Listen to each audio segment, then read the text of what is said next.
Thank you very, very much.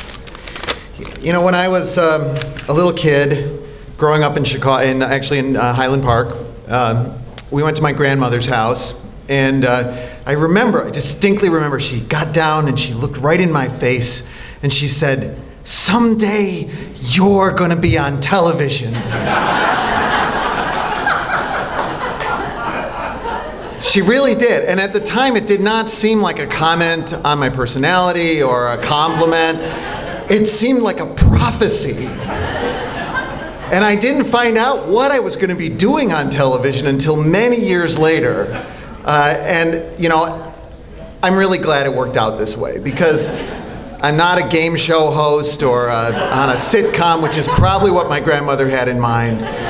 But instead, I get to interview John Eifler as he works on a Frank Lloyd Wright home. I get to interview Gwen for this new PBS documentary that we're working on. And by the way, shameless plug, it's called 10 Buildings That Changed America. It's going to be on a nationwide release on PBS. And actually, we're thinking now it's going to be May 12th or May 7th, but we're not entirely sure. But think about that premise. Buildings can change America. I stand by that statement. What we build and what we do changes the world for good or for bad, and that's why I think the Society of Architectural Historians is so important.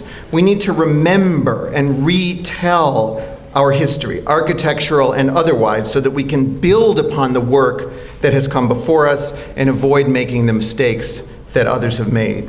It's such an honor for me to receive this award. I've never gotten an award like this before from an organization that I so deeply admire, I think is so vital and has been such a great help to us in our work at WTTW.